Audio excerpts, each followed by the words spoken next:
আসন্ন লোকসভা নির্বাচনকে সামনে রেখে ভারতীয় জনতা পার্টির ২৮ তেলিয়ামুড়া মণ্ডলের উদ্যোগে সোমবার সাংগঠনিক বৈঠক অনুষ্ঠিত হয় তেলিয়ামুড়ায়।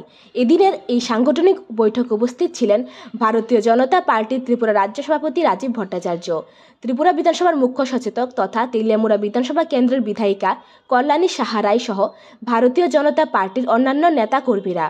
আসন্ন লোকসভা নির্বাচনকে সামনে রেখে ভারতীয় জনতা পার্টির বিভিন্ন সাংগঠনিক বিষয়ে এদিনের এই বৈঠকে পর্যালোচনা করা হয়।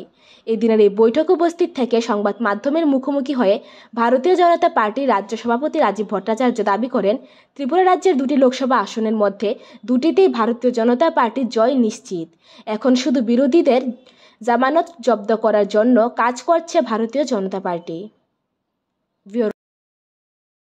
দেখুন, আপনারা অবগত আছেন যে আগামী ২৬শে এপ্রিল এই পূর্ব ত্রিপুরা লোকসভা আসনের নির্বাচন সংগঠিত হবে। এই নির্বাচনকে সামনে রেখে আমরা চাই আমাদের প্রার্থী যিনি হয়েছেন এই রাজ পরিবারের কন্যা আমাদের কৃতি দেবী দেববর্মন মহোদয়ের পদ্ম ফুল চিহ্নে আমরা নির্বাচনে এই পূর্ব আসন থেকে ভারতীয় জনতা পার্টির প্রার্থী করেছি। এবং ইতিমধ্যে আপনারা জানেন যে আমাদের সঙ্গে আইপিএফটির জোট ছিল, আর এখন নতুন করে আমাদের সঙ্গে জনজাতি ভিত্তিক দল যেটা তীব্রামথা আমাদের সঙ্গে অ্যালায়েন্সে এসছে এবং ওনাদের দুজন বিধায়ক রাজ্য মন্ত্রিসভার সদস্য হয়েছে। তো অর্থাৎ ভারতীয় জনতা পার্টির মোদিজির যে সংকল্প, বিকশিত ভারত করার যে গ্যারান্টি মোদিজি দিচ্ছেন, আর সেই গ্যারান্টিকে পাথেয় করে আমাদের রাজ্যের সরকার, রাজ্যের মাননীয় মুখ্যমন্ত্রী একটাই কথা বলছেন যে এক ত্রিপুরা শ্রেষ্ঠ ত্রিপুরা। এই এক ত্রিপুরা শ্রেষ্ঠ ত্রিপুরা করার লক্ষ্যে আমরা চাই আমাদের প্রার্থীকে বিপুল ভোটে জয়যুক্ত করে মোদিজিকে উপহার হিসাবে দিতে চাই। সেই কারণেই আমি বিভিন্ন জেলাতে মণ্ডলে সাংগঠনিক বৈঠক করছি। বুথ এবং শক্তি কেন্দ্র, মণ্ডল, মোর্চা, আমাদের নিচ স্তর অবধি, মাইক্রো লেভেল অবধি আমাদের সংগঠন রয়েছে।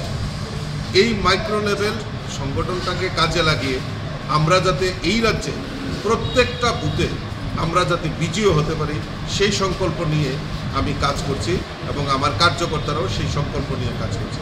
তারই অঙ্গ হিসাবে আজকে তেলিয়ামুড়া আমাদের সম্মানিত বিধায়িকা এখানে উপস্থিত রয়েছেন, মণ্ডলের কার্যকর্তারা এখানে উপস্থিত রয়েছেন এবং তাদের সঙ্গে মত বিনিময় করেছি আগামী দিন লোকসভা নির্বাচনকে সামনে রেখে ওনারা কী কাজ করবেন, সেই কাজগুলি নিরসনের জন্য আমাদের কি সহযোগিতা দরকার, সে সমস্ত বিস্তারিত আলোচনা হয়েছে।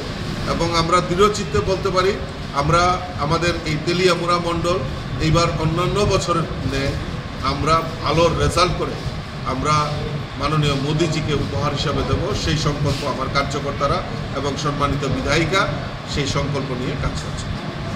ত্রিপুরার দুইটা আসনে আপনারা জয়ের ব্যাপারে কতটুকু আশাবাদী? জয় আমাদের নিশ্চিত। এখন শুধু আমরা বিরোধীদের জামানত বাজেয়াপ্ত করার যে পরিকল্পনা সেটা।